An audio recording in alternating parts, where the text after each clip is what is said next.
you strike me down, I shall become more powerful than you could possibly imagine. Welcome everyone, it is Bulldog back with another Illuvium Beginner's Guide, and today we are going to talk about affinities. Affinities are essential, they are crucial to understanding Illuvium gameplay and becoming good at Arena. But there's a lot of misconceptions around affinities, and I see a lot of people using them incorrectly. And I think that's because a lot of people come in and they've played other creature battle games or other element battle games in the past, and they kind of think they know how these work. Oh, I know that water's good against fire, and we're gonna play that way. But Illuvium actually uses these affinities in a very different way. Yes, in Illuvium, water is good against fire, like many other games, but the way it is good against fire is very, very different. So I want to kind of break down how affinities work and hopefully go through a very quick video, relatively short, to help catch you up to speed and make sure that you are utilizing these affinities correctly to make sure you understand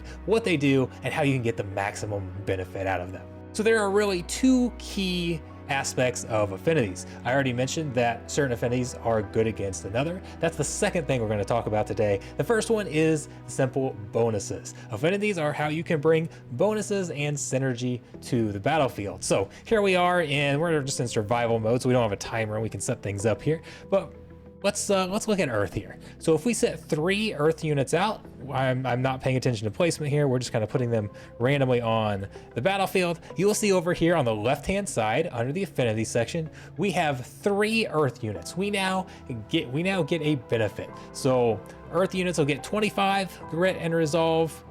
All other units, the entire team gains 10 grit and resolve. So by pairing Earth units together, you can get synergies. The more units you put out there, the more you can get. So once you get a 5th Earth unit, you'll gain more grit and resolve. Once you get a 7th Earth unit, you'll gain additional Earth and resolve. So there are these for all of the 5 affinities plus 15 composite affinities. And there's a website that I really like called Illuvium Master that lists all of these for you.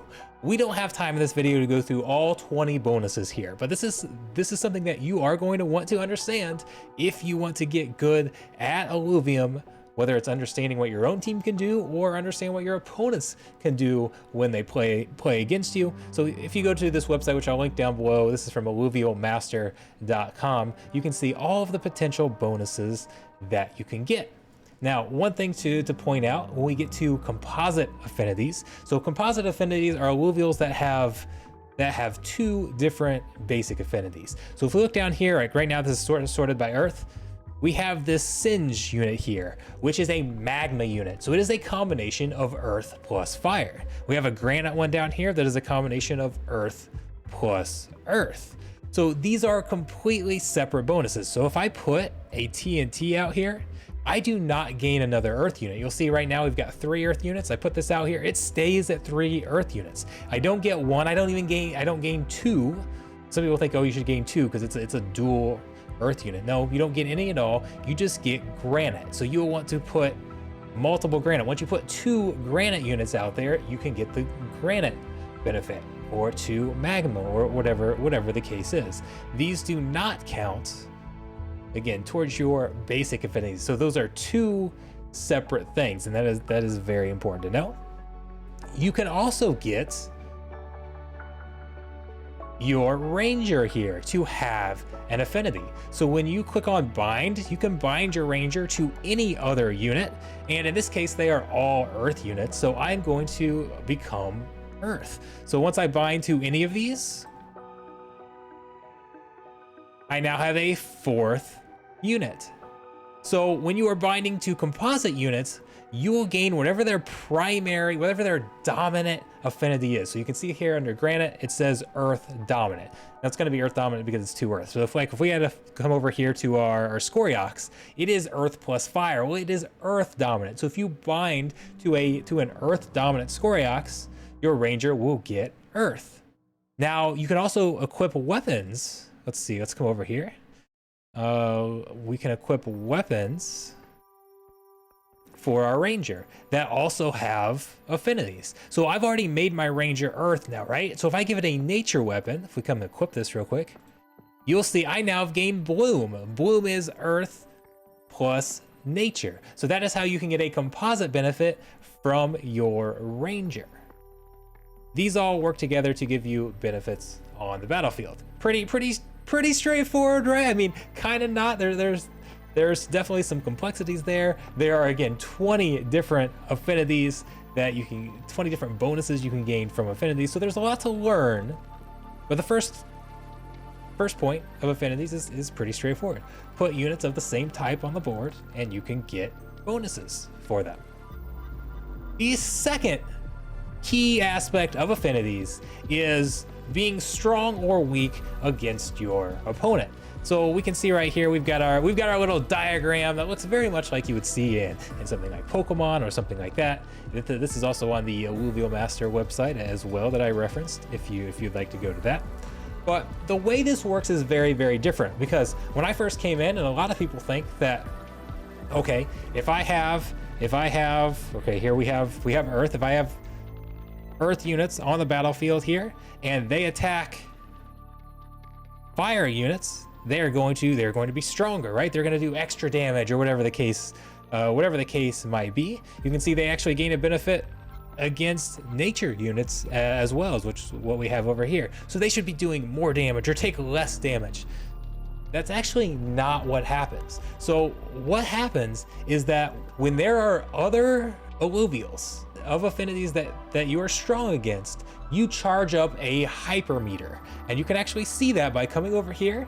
You click on this third icon here.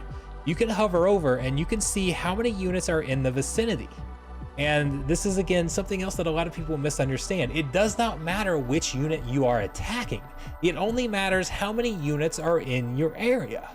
So you can actually, you can be attacking a unit that you are weak against, but still be gaining your hyper meter if there are other alluvials in the vicinity that can help charge up your hyper. And so if, again, you can see the range here, and this shows the number, how fast the hypermeter is charging based on who's in the area. And this will change as the alluvials move across the battlefield. It's not necessarily just where they start, but if we play a battle, you can actually see this move around. Now let's go ahead and play a battle here. Let's start this, and I'll leave it on the screen so you can see how these numbers will change.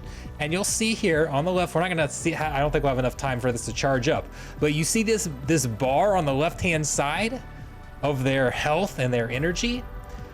You can see how that is charging up just by being in the vicinity of alluvials that is strong against. So that was a very quick battle. We don't have a bunch of units on the battlefield, so it charges very slow. When you get 16 alluvial units out on there, 8 alluvial units on the other side, it's going to charge up, or has the potential to charge up, much faster.